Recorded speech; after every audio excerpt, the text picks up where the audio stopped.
1세기 유대인들은 그들이 언어에 전에 약속되었고 계속해서 꿈꾸었고 계획했고 기도했고 갈망했던 것이 마침내 모든 것이 다 해결되는 순간, 희망이 실현되고 좋은 시절이 시작되는 순간 새로운 가능성을 한껏 느끼면서 드디어 이제 제대로 무엇이 시작되겠구나 하는 생각으로 성경을 읽었습니다.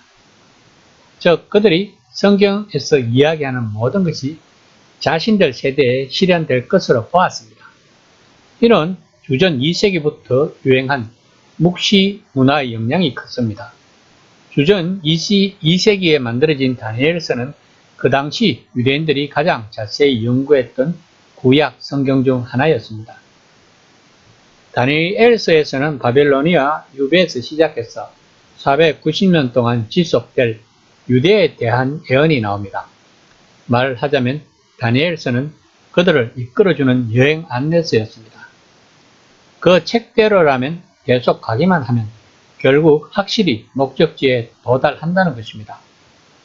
사람들이 구약 성경을 가지고 고민하고 기도하며 큰 압박과 슬픔의 시대에 꼭 필요한 의미를 찾으려 했던 그 당시 사회 정서를 생각해보면 베드로가 오늘 본문에서 정신없이 짓거리고 소리치는 이 현상을 설명하기 위해 예언자 요엘의 말을 인용한 이유를 이해할 수 있습니다.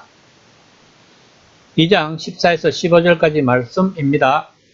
베드로가 열한 사도와 같이 서서 소리 높이 이르되 유대인들과 예루살렘에 사는 모든 사람들아 이 일을 너희로 알게 할 것이니 내 말에 귀를 기울이라. 때가 제3시니 너희 생각과 같이 이 사람들이 취한 것이 아니라. 제3시는 오전 9시로서 경건한 유대인들은 이 시간 전에는 음식과 술을 마시지 않는 간섭이 있었습니다. 베드로가 지금 말하고자 하는 것은 우리가 지금 술 취하지도 정신이 이상하지도 않고 지극히 정상이라는 것을 말하고자 하는 것입니다. 2장 16절 말씀입니다. 이는 곧 선지자 요엘을 통하여 말씀하신 것이니 일러스되 그 당시 예루살렘에는 구약 성경에서 예언한 일들이 마침내 일어날 것이라는 기대를 가지고 그 표지를 간절히 보기를 원하는 사람들로 붐볐습니다. 이에 베드로는 그것이 이루어지고 있다고 요엘의 말씀을 통하여 말하고자 하는 것입니다. 2장 17에서 21절까지 말씀입니다. 하느님이 말씀하시기를 말세에 내가 내 영을 모든 육체에 부어주리니 너희의 자녀들은 애언할 것이요 너희의 젊은이들은 환상을 보고 너희의 늙은이들은 꿈을 꾸리라. 그때 내가 내 영을 내 남종과 여종들에게 부어주리니 그들이 애언할 것이요 또 내가 위로 하늘에서는 기사를 아래로 땅에서는 징조를 베풀리니 곧 피와 불과 연기로다. 주의 크고 영화로운 날이 이르기 전에 해가 변하여 어두워지고 달이 변하여 피가 되리라.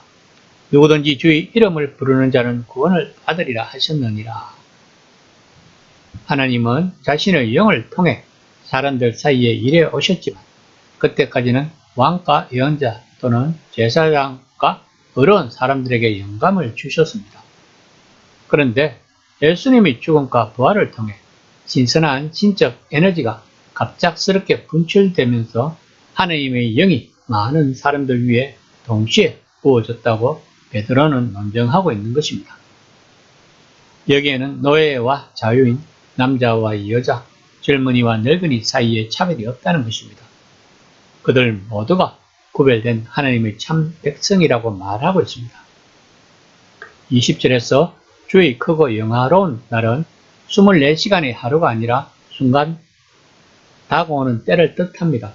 또한 주는 그 당시 유대인들은 하나님을 즉 야훼를 직접 입에 올리지 않기 위해서 사용한 말로서 초대 기독교인들은 주의 크고 영화로운 날의 개념을 그대로 사용했습니다. 다만 주는 예수님을 일컫는 말이 되었습니다.